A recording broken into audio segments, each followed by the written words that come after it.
Le DAF Fresh Morning, c'est 104.5 tonnes de bonne humeur. Tous les matins sur Urban FM. La meilleure radio de la capitale. La meilleure radio de la capitale. Vous êtes sur les 104.5 Urban FM, la station Urban avec Jean-Paul. Jean-Paul, bonjour. Bonjour, la fraîche. Comment tu vas ce matin? Ça va très bien. La politique internationale, c'est sûrement l'investiture de Donald Trump.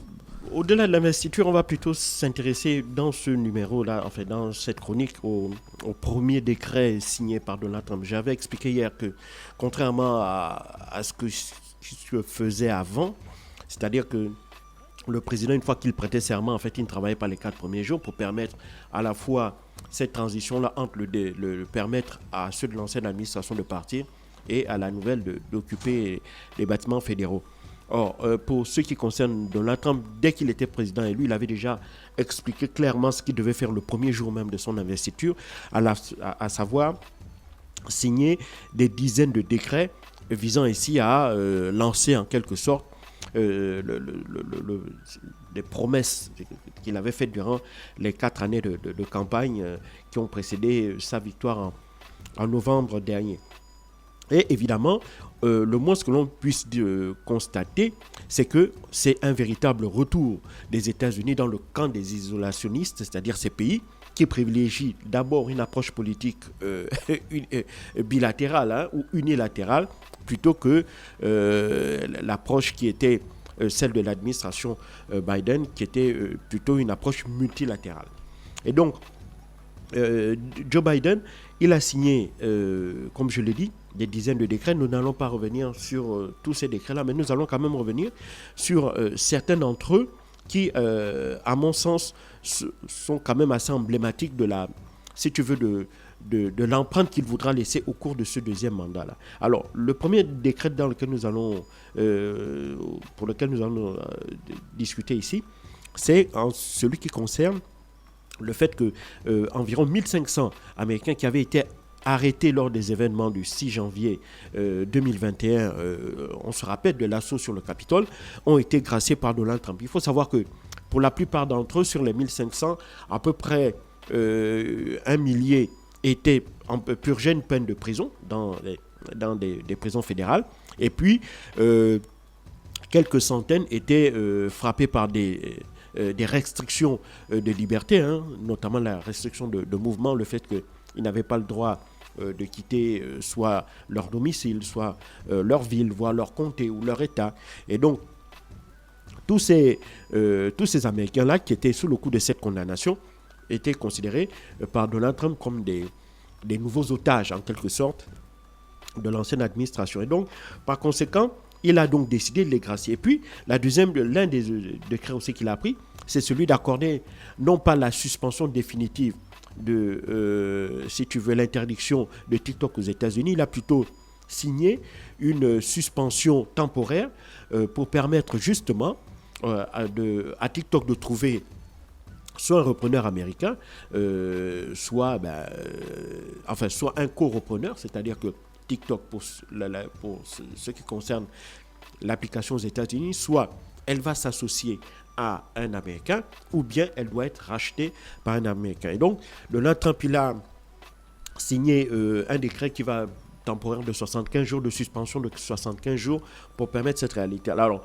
la question qu'évidemment les gens se posent, c'est pourquoi est-ce qu'il a décidé de sauver TikTok, puisque Joe Biden considérait que TikTok, c'était une application utilisée par la Chine pour s'approprier des données à caractère personnel des Américains. Bon, en soi, ce n'est pas nouveau. Il faut savoir que même Edward Snowden l'avait dit en son temps. Il avait expliqué que les maisons de la tech, les maisons qui génèrent énormément de métadonnées, utilisaient ces données-là à des fins de sécurité nationale. C'est la raison pour laquelle, si vous prenez les 5 géants américains du numérique, Edward Snowden expliquait que ces 5 géants du numérique collaborent régulièrement avec la NSA et donc n'hésitent pas à transférer des données au gouvernement américain qui peut les utiliser comme il veut.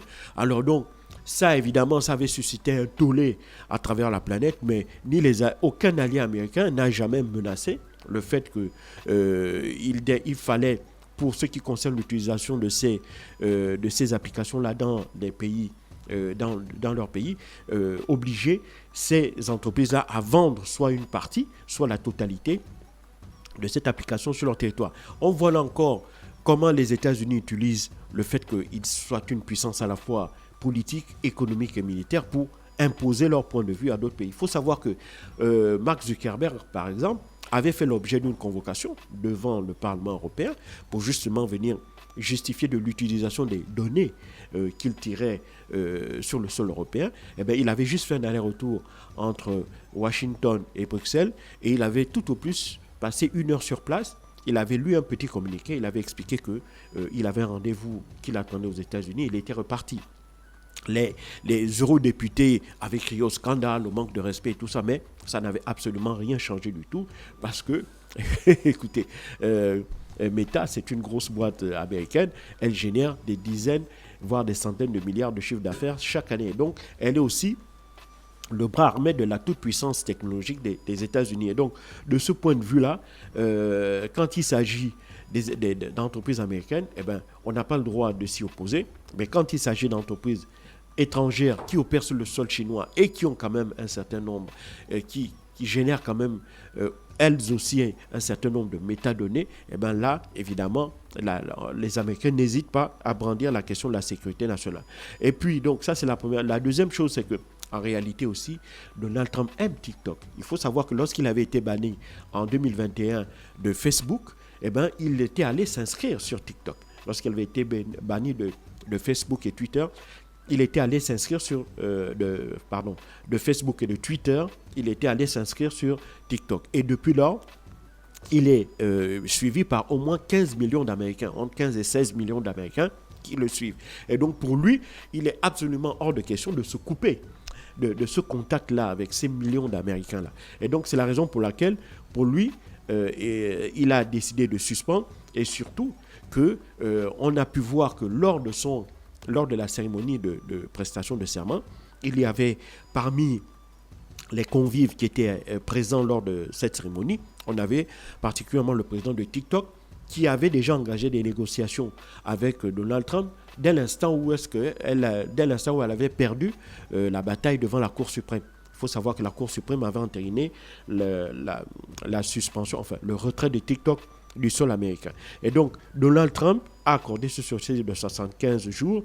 Maintenant, on verra évidemment comment est-ce que cela va se traduire. Et puis, on va revenir aussi sur deux symboliques sur lesquelles le président Trump s'est attaqué. La première, c'est sur l'appellation de certains lieux. Il avait dit durant sa campagne que le golfe du Mexique, pour lui, ne devrait plus s'appeler le golfe du Mexique, mais ça devrait s'appeler le golfe d'Amérique.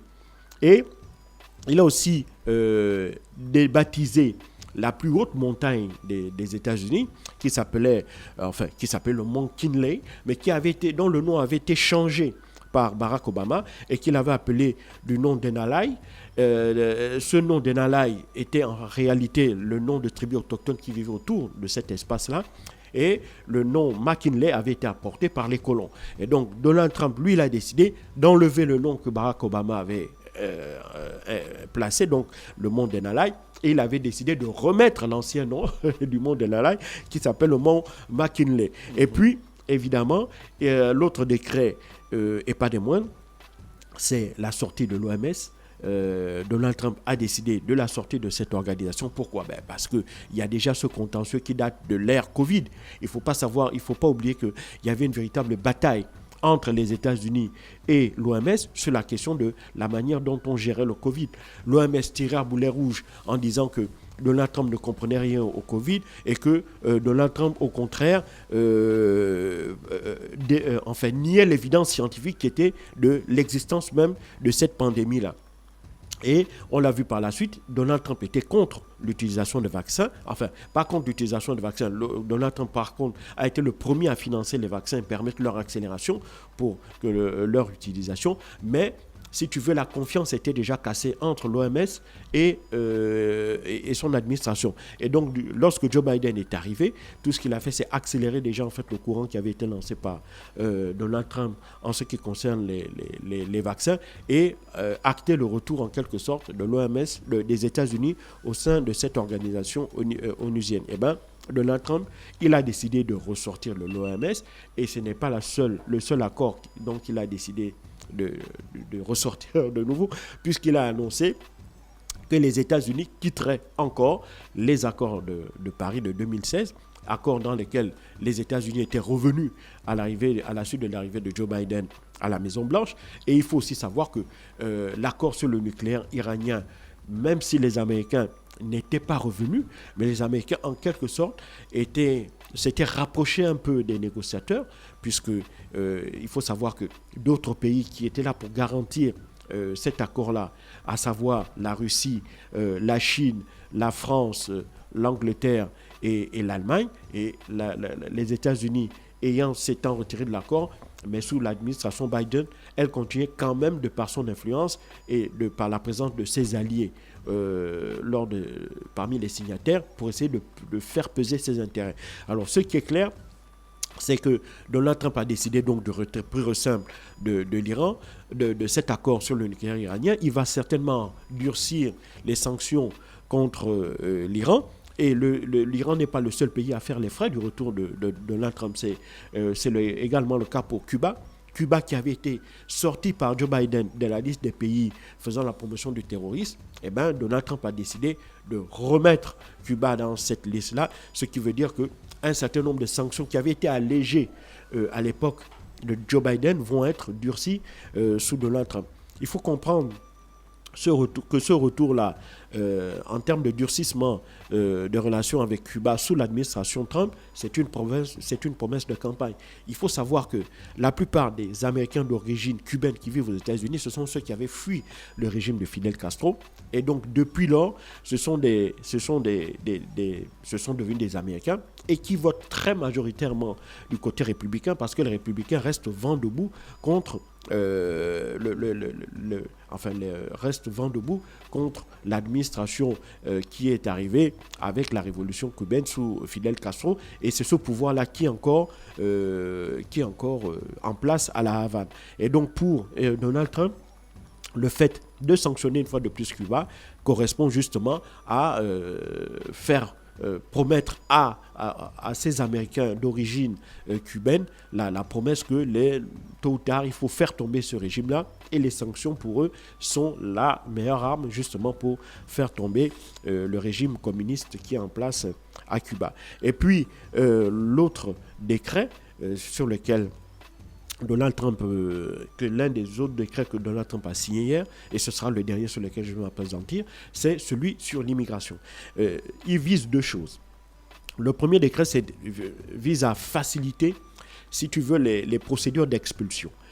Ça, c'est la première chose, faciliter les procédures d'expulsion, c'est-à-dire qu'avant, pour expulser un individu, il fallait d'abord passer par la case tribunal, et ensuite, il fallait faire ce qu'on appelle des OQTF, des autorisations de quitter, des obligations de quitter le territoire.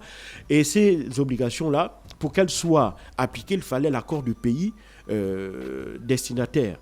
Or, évidemment, beaucoup de pays aujourd'hui refusent de reprendre leurs ressortissants qui font l'objet d'obligations de quitter le territoire.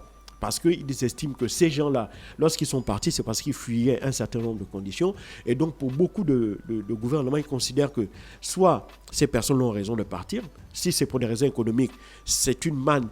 Si elles vont dans des pays étrangers, elles vont rapporter de l'argent qu'elles vont envoyer au pays. Si ce sont des opposants politiques, par exemple, les gouvernements vont considérer que ce sont des gens qui doivent rester là-bas parce que ce sont des perturbateurs. De même que si ce sont des personnes qui ont un passé de criminels, pour ces gouvernements-là, c'est une bonne manière de s'en débarrasser. Donc, il est très difficile de faire que les ressortissants qui font l'objet d'une obligation de quitter le territoire soient renvoyés vers leur pays d'origine. La deuxième chose, c'est ici les volumes ici espérés. Donald Trump dit que au cours de ces 4 prochaines années, il a l'intention d'expulser pas moins de 11 millions de travailleurs illégaux. Or, on estime qu'il y a à peu près 15 millions de travailleurs illégaux aux États-Unis. D'abord, d'un point de vue pratique, c'est quasiment impossible. Celui qui était considéré au cours des dernières décennies comme celui qui a le plus expulsé de travailleurs étrangers, c'était Barack Obama. Lui, il a battu tous les records. Barack Obama, il n'a pu expulser qu'environ 1 million à peu près d'immigrés illégaux au cours de ces 2 mandats. Alors, Joe Biden, il a essayé de faire mieux en un mandat. Il a fait à peu près 785 000 expulsions. Mais c'est très loin des 10 millions ou des 11 millions que Donald Trump voudrait avoir. Donald Trump, donc... Voudrait, il n'a pas encore fait. Voilà, il voudrait. Donc c'est très difficile à mettre en œuvre pour des raisons pour des raisons pratiques, à la fois juridiques et politiques. Et puis, la deuxième chose, c'est que Donald Trump voudrait également abolir le droit du sol. Abolir le droit du sol, le problème c'est que le droit du sol est inscrit dans la Constitution américaine. Le 18e amendement de la Constitution américaine stipule que toute personne née sur le sol américain acquiert automatiquement la nationalité, acquiert automatiquement la citoyenneté américaine. Et donc, modifier ou abroger cet amendement-là, je ne dis pas que c'est impossible, il peut le faire. Il a la maîtrise du Sénat et de la Chambre des représentants, mais est-ce qu'au sein même de sa propre majorité républicaine, qu'elle soit à la Chambre des représentants ou au Sénat, il aura justement les coudées franches pour les convaincre de signer cette abrogation du 18e amendement? Là, évidemment, la question reste entière, puisque les États-Unis, dans leur essence, c'est un pays d'immigration. C'est un pays d'immigration. Et donc, refuser le droit du sol, c'est tuer un peu l'âme, ce qui fait l'âme de l'Amérique aujourd'hui. Et donc ça, évidemment, c'est quelque chose que l'on va regarder avec beaucoup d'intérêt. Mais ce qui est sûr, c'est que il y a eu des renforcements sur le plan juridique en termes de procédure. Il y a aussi le fait qu'il a décidé de faire de la frontière sud des États-Unis une espèce de zone où, évidemment, une espèce de zone de catastrophe, en quelque sorte, catastrophe migratoire. Et donc, il a décidé, de ce fait-là, de déployer à la fois l'armée et la garde nationale dans la frontière sud. Ils vont être déployés pour lutter contre les effets de l'immigration clandestine qui bat son plein particulièrement à la frontière avec le Mexique. Et puis, un autre point aussi que j'ai failli oublier, qui est quand même tout aussi important, c'est l'augmentation des tarifs douaniers.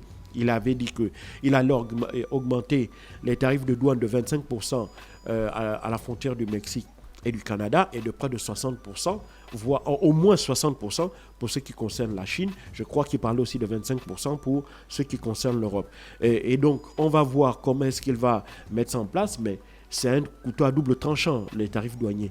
Si vous les augmentez trop, vous allez nourrir l'inflation à l'intérieur du pays. Et si vous ne les augmentez pas, évidemment, si vous les augmentez pas assez, eh ben, on ne va pas sentir la différence d'un point de vue économique en termes de concurrence.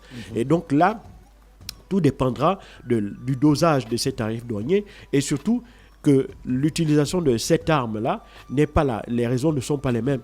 Pour, par exemple, ils augmentent les tarifs douaniers contre le Mexique parce qu'ils reprochent au gouvernement mexicain de laisser entrer les immigrants. Donc pour eux, si le Mexique se bat contre l'immigration à destination des États-Unis, eh bien, il sera prêt à revoir ces tarifs douaniers. Pour le Canada, c'est autre chose. Il veut fusionner le Canada avec les États-Unis, et donc il augmente les tarifs douaniers pour essayer de montrer au gouvernement canadien qu'en réalité, le Canada n'existerait pas sans les États-Unis. Tant ce pays-là est hyper interconnecté aux États-Unis sur le plan économique.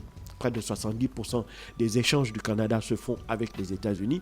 Et donc, pour eux, ils veulent montrer véritablement la place centrale qu'occupent les États-Unis au sein même du Canada. Et puis, pour l'Europe et la Chine, c'est autre chose. La Chine, c'est véritablement pour essayer de freiner l'avancée technologique, pour réduire, pour essayer d'inverser la balance commerciale qui est très largement favorable à la Chine. Et pour l'Europe, c'est évidemment pour leur expliquer que, ben, écoutez, maintenant, il faut également être traité de la même manière que tout le monde. Et donc, il n'y a plus question, au nom d'une alliance transatlantique, de continuer d'accorder en quelque sorte certains avantages et privilèges aux Européens. Merci Jean-Paul avec nous ce matin sur les 104.5 Urban FM, la station urbaine dans le Da Fresh Morning.